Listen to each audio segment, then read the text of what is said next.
Good morning dear students. हमारा chapter uncle Podger hangs a picture incomplete है। ठीक है, आज हम इसको कंप्लीट करेंगे। इसमें हम अंकल पोजर के बारे में पढ़ रहे थे, जिन्होंने एक पिक्चर को दीवार पर टांगना था उनको। लेकिन पहले तो वो बोलते हैं कि मैं ये काम अकेले कर लूँगा, लेकिन बाद में पूरे परिवार को धीरे धीरे करके एक एक करके काम में लगाते जाते हैं। ठीक है, फिर भी उनका काम नहीं होता है। तो देखिए, लास्ट लाइन हम पढ़ेंगे ताकि आपको समझने में इजी हो। 2 people would have to hold the chair and a third would help him to get up on it and hold him there, and a fourth would hand him a nail, and a fifth would give him the hammer, and he would take the nail in his hand and drop it। देखिए, जब picture को टांगते हैं तब 2 people 2 लोग would have to hold the chair, 2 लोग chair को पकड़े हुए रहते हैं, and a third और तीसरा would help him to get up on it, और तीसरा जो है and hold him there, उनको खड़े होने में सहारा देता है, मदद देता है।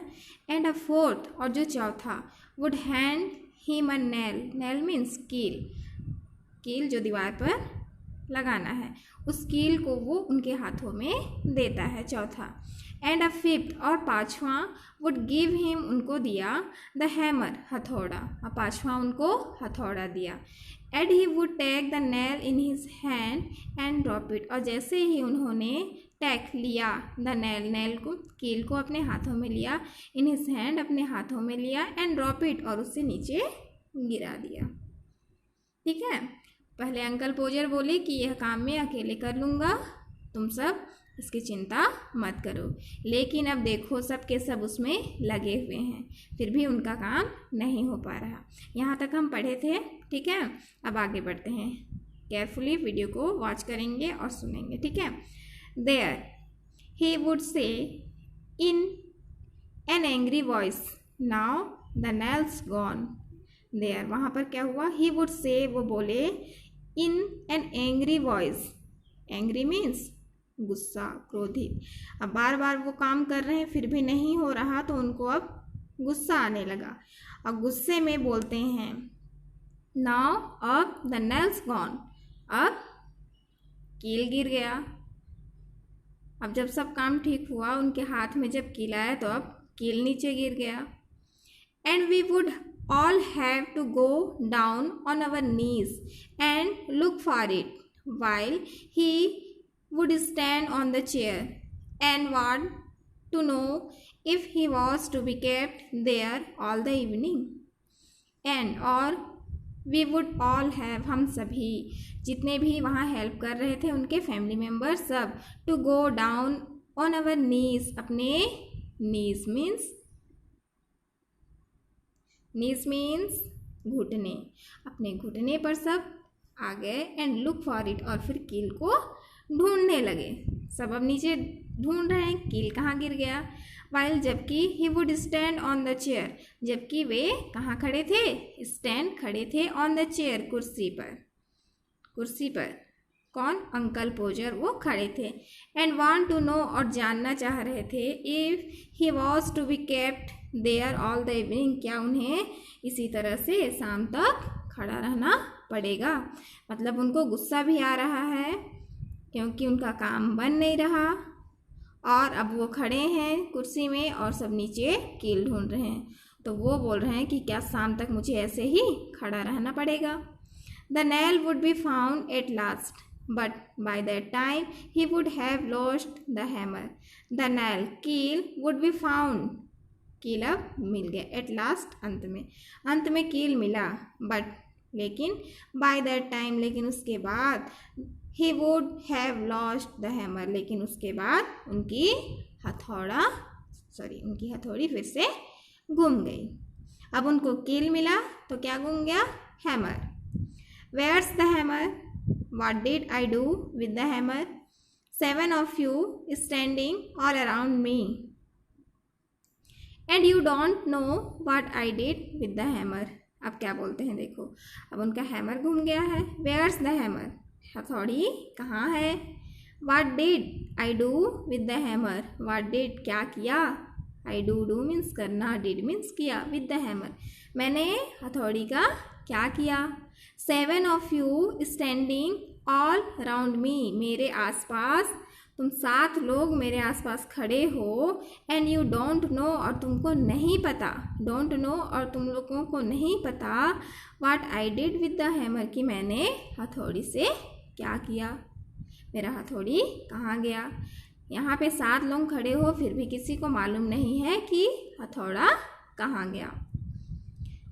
We would find the hammer for him and then he would have lost sight of the mark he had made on the wall where the nails was to go in, and each of us had to get up on the chair beside him and see if we could find it, and we would each discover it in a different place, and he would call us all fools one after another and tell us to get down, and he would take the rule and measure again and find that he wanted half of 31 3/8 inch from the corner and would try to do in his hand and go mad। अब देखिए क्या करते हैं। We would find the hammer for him, अब उनको हथौड़ा मिल गया हमने उनके लिए हथौड़े ढूंढकर दे दिया। एंड देन और फिर he would have lost sight, lost means भूल जाना, खो जाना, sight of the mark, mark means चिन्ह, he had made on the wall जो उन्होंने वॉल पर, दीवार पर किया हुआ था, where the nails was to go in जहाँ पर कील लगाने थे, कील ठोकने थे। ठीक है, तो अब हथौड़ा उनके हाथों में मिल गया।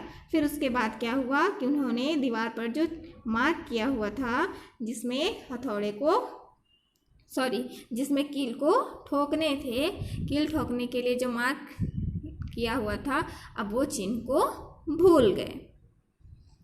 And each of us had to get up on the chair beside him, beside means बगल में, और ईच ऑफ अस हम में से मतलब प्रत्येक लोग, हम में से प्रत्येक उनके बगल में कुर्सी पर खड़े हो गए, क्या करने के लिए?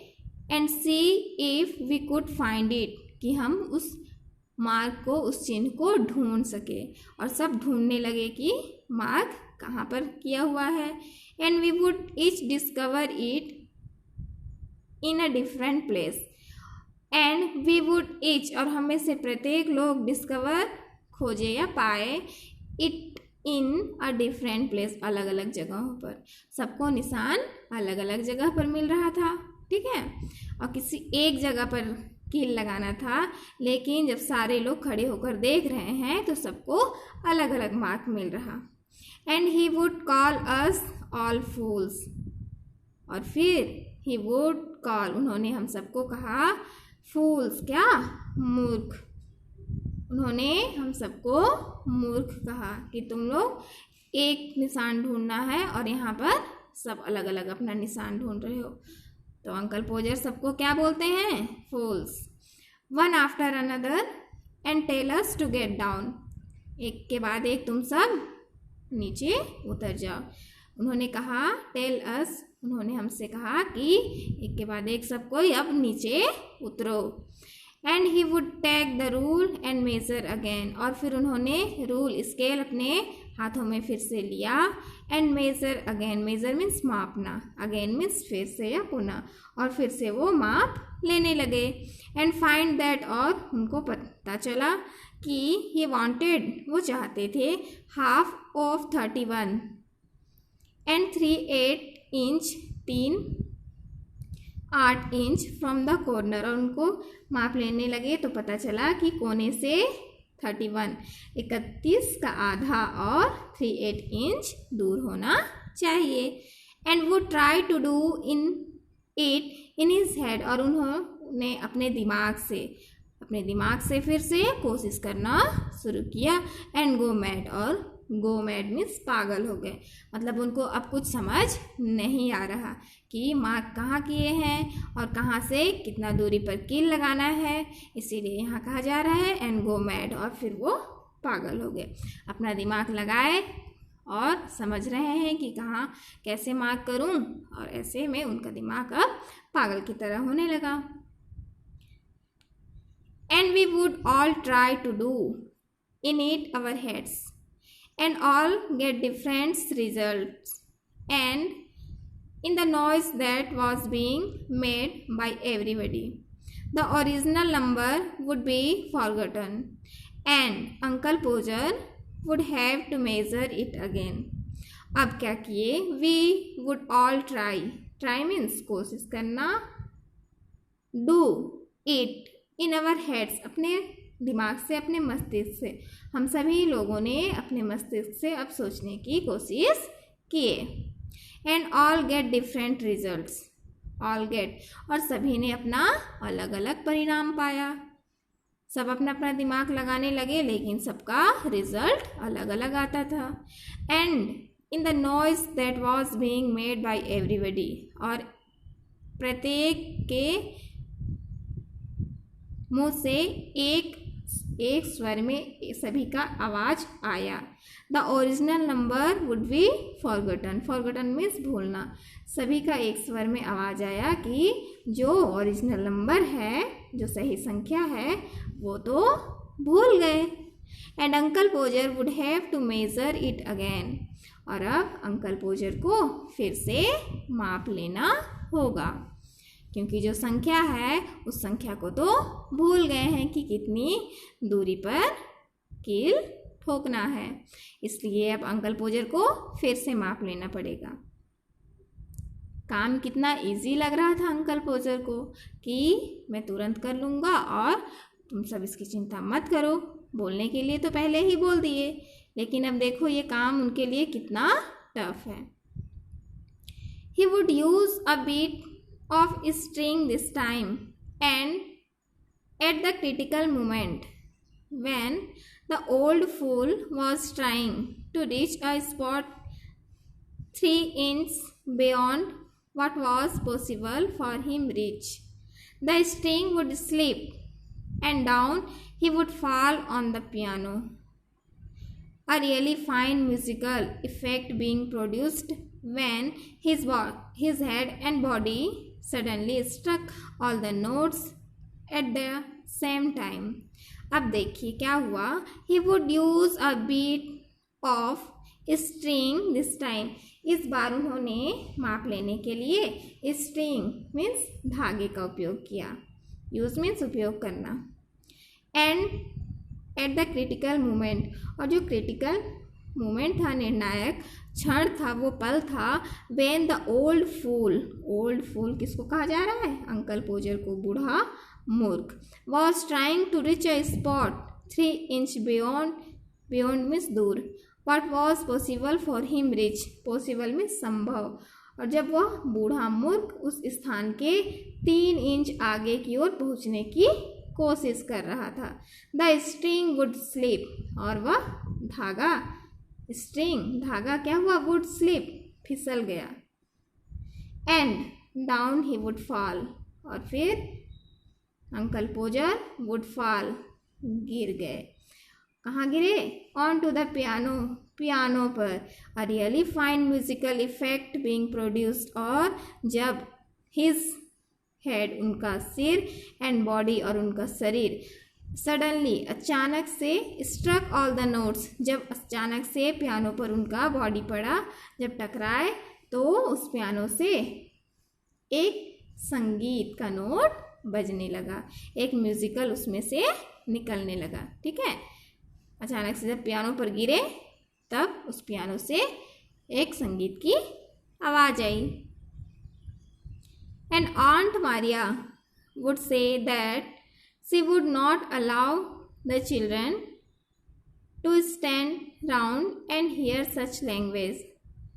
शायद जब वो गिर गए तब उनको थोड़ा गुस्सा आया, तब एंड आंट मारिया वुड से, तब आंट मारिया बोली that कि she would not allow means अनुमति देना, the children बच्चों को to stand round and hear such language। Aunt Maria ने कहा कि वह बच्चों को उनके पास ऐसी भाषा सुनने के लिए नहीं रहने देंगी। शायद वो अपशब्द बोले, इसलिए आंट मारिया उनकी जो वाइफ है वो बोलती हैं कि मैं बच्चों को इस तरह के लैंग्वेज सुनने के लिए यहाँ रहने नहीं दूंगी। एट लास्ट अंत में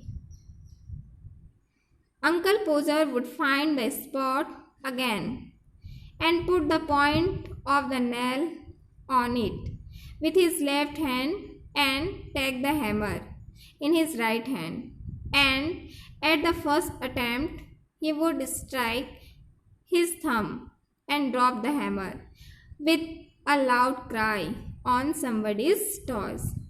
At last अंत में क्या हुआ, uncle पोजर would find the spot again। spot means जगह, स्थान। अंत में अंकल पोजर ने उस स्थान को ढूंढ लिया एंड जहाँ उनको कील लगाना था, ठीक है। And put the point of the nail, और कील को on it with his left hand, अपने लेफ्ट हैंड से कील को उन्होंने पकड़ा। And take the hammer in his right hand, और राइट हैंड में उन्होंने हथौड़े को लिया। लेफ्ट हैंड में कील पकड़े और राइट हैंड में हथौड़ा। And at the first attempt, और फर्स्ट अटैम्प्ट उनका जो पहला प्रयास था, he would strike his thumb, और उनका जो पहला प्रयास था उसमें उन्होंने हिज थंब, अपने अंगूठे पर सीधा, स्ट्राइक मीन्स मारा, मतलब प्रहार किया। उनका पहला प्रयास में ही सीधे वो अपने अंगूठे को ठोक दिए। एंड ड्रॉप द हैमर, और फिर जब उनके हथौड़े में लगा तब वो हथौड़े को नीचे छोड़ दिए। विद अ लाउड क्राई, एक चिल्लाने की, चीखने की आवाज़ आई। ऑन समबडीज टॉयज, किसी के toys, toys means toys means पैर की उंगली, ठीक है। तो किसी के टॉयज में क्या हुआ था, चोट लग गई थी, पैर में चोट लग गई थी। नीचे आंट मारिया थी, तो जब हथौड़ा नीचे गिरा तो सीधे आंट मारिया के पैर में गिरा और उनके पैर में चोट लग गई। Aunt Maria would say quietly that next time Uncle Poser was going to hammer a nail into the wall, she hoped he did let her know in time, so that she could make arrangements to go and spend a week with her mother while it was being done। Aunt Maria would say quietly, quietly means धीरे से। Aunt Maria ने धीरे से कहा that कि next time, अगली बार, uncle Podger was going to hammer a nail into the wall, अगली बार जब अंकल पोजर दीवार पर कील ठोकने जाएंगे या फिर कील ठोकेंगे, she hoped he let her know in time, तो वो इसकी जानकारी उन्हें पहले से दे देंगे। सो दैट, ताकि she could make arrangements to go and spend, ताकि वो अपनी माँ के यहाँ चली जाएं। स्पेंड मीन्स व्यतीत करना, दिन बिताना। अ वीक, सप्ताह भर के लिए। विथ हर मदर, अपने माँ के घर चली जाएं। While it was being done, जब तक कि यह काम पूरा ना हो जाए। जब तक यह काम पूरा होगा तब तक के लिए वो अपनी माँ के घर चले जाएं, ताकि पूरे परिवार को इतना परेशान ना होना पड़े। ठीक है, चैप्टर कंप्लीट हुआ। An extract from 3 men in a boat by Jerome K Jerome. ये जो एक्सट्रैक्ट है, ये चैप्टर है, वो जेरोम के द्वारा लिखा हुआ है। ठीक है, ये 3 men in a boat से लिया गया है, छोटा सा भाग है, उसका सार है। और ये ह्यूमर, हास्य से रिलेटेड है। देखो, अंकल पोजर इसमें खुद से काम हो नहीं रहा था और सबको परेशान कर रहे थे और सबको डांट रहे थे, जबकि गलती किसकी थी, अंकल पोजर की। ओके बच्चे, आप लोगों को होमवर्क दिया जा रहा है। होमवर्क में क्या करना है, यहाँ देखिए अबाउट द ऑथर, ऑथर के बारे में दिया हुआ है जेरोम, जो एक इंग्लिश राइटर थे और बहुत सारी उन्होंने ह्यूमरस स्टोरीज लिखी हैं। तो इसके बारे में आप अच्छे से पढ़ लेंगे, जानेंगे, समझेंगे। और मीनिंग इन कंटेक्स्ट, मीनिंग दिया हुआ है, कुछ ऐसे वर्ड हैं जो हमको समझने में डिफ़िकल्ट लगते हैं, तो उसकी यहाँ इंग्लिश मीनिंग भी दी हुई है। आप ये 3 वर्ड्स लिखेंगे और इंग्लिश मीनिंग लिखने के बाद उसकी हिंदी मीनिंग लिखकर रफ कॉपी में सेंड करेंगे। और इसके साथ आपको होमवर्क में आंसर द फॉलोइंग क्वेश्चन, ये क्वेश्चन दिया जा रहा है 1 2 3, ये 3 क्वेश्चन के आंसर आपको अपनी रफ कॉपी में लिखनी है। ठीक है, ओके बच्चे, क्लास यहीं ऑफ करते हैं। Take care all of you, bye.